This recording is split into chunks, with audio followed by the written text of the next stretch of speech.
السلام علیکم جی. محمد اظہر صدیق اپنے پروگرام میچ ویوز کے ساتھ حاضر ہے خدمت. دسمبر بہت سردی ابھی اتنی نہیں پڑ رہی ہے. میں لاہور کی بات کر رہا ہوں, ویسے پوری دنیا کے اندر سردی بہت شدت سے آ گئی ہے اور سردی کے اپنے کانسیکوینسز ہیں. امریکہ میں تو آپ کو پتہ ہے کہ وہاں سردی بھی ہے لیکن گرما گرمی بھی ہے, اور ڈونلڈ ٹرمپ نے اپنا ہیئر سٹائل بدل لیا ہے اور انہوں نے بتانا, انہوں نے لائن آف ایکشن بھی دینا شروع کر دیا. پریشانی پاکستان کے اندر ہے.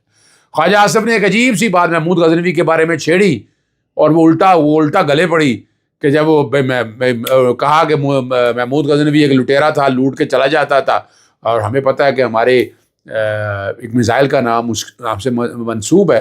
ادھر سے کچھ سینکشنز کی باتیں آنا شروع ہوگی تو عقل کا استعمال ضروری ہے. وزیر دفاع جو ہے نا بہت امپورٹنٹ پوسٹ ہے لیکن بڑی زیادتی ہو رہی ہے جی. ٹھیک ہے نا جی. رانا ثناء اللہ نے جو بات کہی ہے ویسے تو سرد میری تھی. رانا ثناء اللہ نے کہا کہ مذاکرات ہو سکتے ہیں, ٹھیک ہے جی. اور لاہور ہائی کورٹ کا وہ بڑا اہم فیصلہ جس میں آپ کو یاد ہے میرے سالگرہ والے دن 15 جولائی والے دن میں اس دہشت گردی کی کورٹ میں گیا تھا, جب جا کے وہ نوٹیفیکیشن رات 6 گھنٹے کی ریمانڈ دینے کی کاروائی ہوئی تھی. اس پہ گفتگو میں کروں گا آپ کے ساتھ. اور NA-47 میں ٹرائبونل اسلام آباد ٹرائبونل بڑا حکم آیا ہے, کیا ہوا اس کے اندر. پہلے ذرا میں آپ کے ساتھ ڈسکس کرتا ہوں یونان والے واقعے کے اوپر. بہت سی شہادتیں ہو گئی ہیں, جانے گئی ہیں, شہادتوں کا لفظ کہیں یا جانوں کا لفظ کہیں, اپنے رزق کی تلاش کے لیے اس حد تک جا رہے ہیں.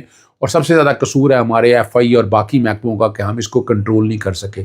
پچھلے سال بھی اتنی آئی تھی اور اس وقت میں نے ایک آئینی درخواست دائر کی تھی جسٹس عاصم حفیظ صاحب کے پاس, اور اس میں یہ پوائنٹ سارا اٹھائے تھے. جوڈیشل کمیشن بنانے کی بات کی تھی لیکن وہ نہیں ہو سکا. بڑی کوشش کی میں تو دیکھیں حالات اور واقعہ سارے سامنے بتانے ہیں نا تاکہ اس کے مطابق ہو سکے. گورنمنٹ نے کچھ نہیں کیا. گورنمنٹ نے گندم کے سکینڈل پہ بھی کچھ نہیں کیا. لوٹ مار یہاں ہو رہی ہے, یہاں تباہی اور بربادی ہو رہی ہے لیکن بیوقوف بنایا جا رہا ہے. اصل باتوں کی طرف تو چیزوں کی طرف تو آیا ہی نہیں جا رہا. آپ کو اصل باتوں اور اصل چیزوں کی طرف آنا ہے تو یہ ملک آگے چلے گا, تبھی چیزیں آگے بہتری کی طرف جا سکیں گی. لیکن آپ آنا نہیں چاہ رہے, یہ بھی خطرناک بات ہے. آپ کو آنا ہے تاکہ آپ حالات اور واقعات کو کنٹرول کر سکیں. اس میں اب دوبارہ جو ہوئی ہیں اموات ہوئی ہیں تو پھر لکھا ہے جوڈیشل کمیشن بنانے کے لیے. اس جوڈیشل کمیشن بنانے کے کانٹیکس میں اب چیزیں نوٹس کر دیا ہے. 22 جنوری کے لیے جناب جسٹس عاصم حفیظ صاحب نے ایسوسیٹ میرے پیش ہوئے تھے آج. منیر احمد کی طرف سے یہ میں نے آئینی درخواست دائر کی ہوئی ہے. اچھا, ایک بات جو بڑی وضاحت کے ساتھ کرنے والی وہ یہ ہے کہ مذاکرات کی بات کہاں تھا. مذاکرات کی وجہ کیا ہے؟ مذاکرات موت ہے ان کی. چونکہ مذاکرات میں یہ ناکام ہو جائیں گے, یعنی ناکام سے بنا دیں یہ کچھ نہیں کر سکیں گے. پاکستان تحریک انصاف کے مذاکرات انہیں جو ڈیمانڈ ہے انہیں ماننی پڑنی, اسے بھاگ نہیں سکیں گے. بڑا مشکل کام ہے اور یہ یاد رکھیے گا بڑے حالات خراب ہیں ان کے. اور اب مذاکرات میں وہ ٹیبل پہ جیت جائے گا عمران خان اور وہ ساری, تو اسی لیے بھاگتے پھرے ہیں. اسٹیبلشمنٹ سے جب ان تک اجازت نہیں ملتی مذاکرات کی بات ہو آپ بھول ہی جائیں. یہ تو ذہن میں رکھیے. اگلی بات جو میں نے آپ کے سامنے ڈسکس کرنی ہے وہ یاد ہے 15 جولائی میری سالگرہ کا دن تھا. عمران خان کو 9 مئی کے کیسوں میں ریمانڈ کے لیے لینے آئے تھے اور عمران خان صاحب پیش نہیں ہوئے تھے. تو ویڈیو لنک کے ذریعے پیش کیا. جب پوچھا بھائی اظہر صدیق وکیل ہے, عمران خان نے کہا جی بالکل وکیل, آپ سب لوگوں نے دیکھا. پھر وہاں بیٹھ میرا وکیل ہیں اور پھر میں نے کہا آپ ویڈیو لنک کے ذریعے اس کا یہاں خود پیش ہونا بڑا ضروری ہے. 21 سے دہشت گردی قانون کا اگر ہم 167 اگر لے لیں جسمانی ریمانڈ کے کانٹیکس کے لیے ہونا ضروری ہے. پھر اگر مثال کے طور پر اگر اس کو آپ ویڈیو لنک کے ذریعے پیش کرنا چاہتے تو اس کے لیے قانون بنانا پڑے گا, رولز بنانے پڑیں گے اور کابینہ سے اجازت لینا بڑا ضروری. یہ پوائنٹ سارے اس وقت اٹھائے تھے وہاں پر, اور یہ تقریباً 6 گھنٹے رات 9:30 بج گئے تھے آپ کو یاد ہوگا. اور نوٹیفیکیشن بھی اسی دن, ویڈیو لنک کا نوٹیفیکیشن بعد میں آیا, عمران خان کو پہلے پیش کیا گیا. یہ سارے وہ ریکارڈ کی چیزیں ہیں. تو یہ آپ جسٹس طارق سلیم شیخ صاحب کا بہترین فیصلہ ہے. ڈویژن بینچ میں جسٹس انوار الحق ساتھ تھے اور انہوں نے تفصیلی وجوہات دے دی ہیں کس طرح سیٹ اسائڈ کیا. بڑی ڈیٹیل ریزننگ میں اندر ایک چیز انہوں نے لکھی ہے اور یہ ایک کلاسک فیصلہ ہے جس میں مصطفیٰ امپیکس کا بھی, کابینہ کے حالات بھی اور باقی چیزوں کو بھی سامنے رکھ کر یہ فیصلہ کیا گیا. NA-47 شعیب شاہین نے الیکشن ٹرائبونل اسلام آباد ہائی کورٹ کا جو ہے بڑا حکم ہے.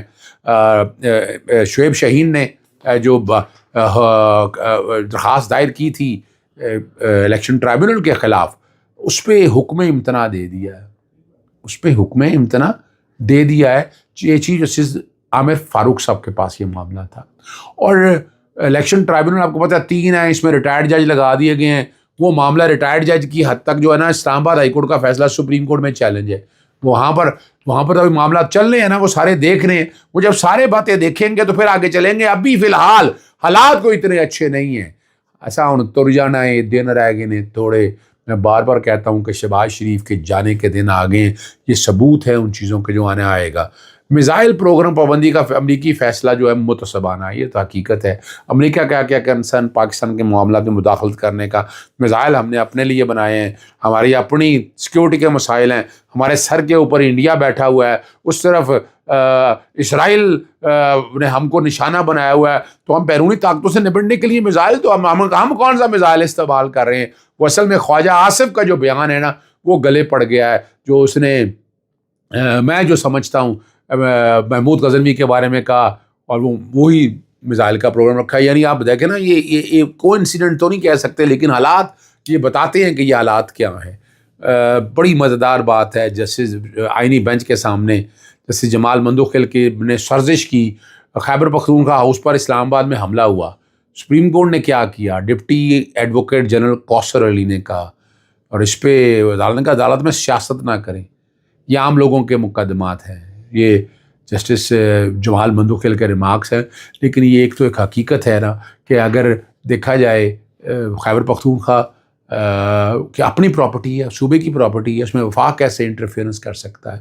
لیکن میں اس وقت بھی شور ڈالتا رہا جب آپ کو یاد ہے صوبہ سندھ سے بلاول نکلا تھا لانگ مارچ عمران خان کی حکومت کو گرانے کے لیے, اور عمران خان کی گورنمنٹ نے بالکل انٹرفیئرنس نہیں کیا سندھ ہاؤس کے اندر.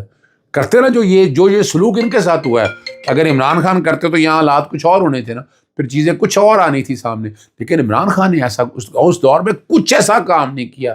یہ بڑی بات ہے. ایک غلطی جو تھی وہ مان لی گئی ہے کہ اعلامیہ میں عمران خان کی جگہ جو ہے وہ بانی تحریک انصاف جب اعلامیہ شیئر کیا وقاص اکرم نے, تو اس وقت عمران خان لکھا ہوا تھا, لیکن آفیشیل ریجنل اکاؤنٹ سے وہ دیکھیں ہوتا کیا ہے کہ جب چیزیں ساری آتی ہیں کئی دفعہ میڈیا کی طرف سے شیئر کی ہوتی ہیں, تو میڈیا بانی تحریک انصاف لکھ دیتا ہے اور عمران خان کا نام وہ لکھتے نہیں. ہم لوگ تو میرے جہاں اگر آئے بھی تو ہم بھی کوشش کر کے, تو یہ ایک اوور سائٹ کہتے ہیں, غلطی چھوٹی سی ٹیکنیکل غلطی سی. اس میں کوئی کنسپریسی نہیں ہے, نہ کنسپریسی ہمیں سمجھنی چاہیے. یہ اس لیے ہے کہ آپ لوگ سمجھ سکیں کہ حالات اور واقعات کس سمت میں جا رہے ہیں, ملک کہاں جا رہا ہے, ملک نے کس سمت میں جانا ہے.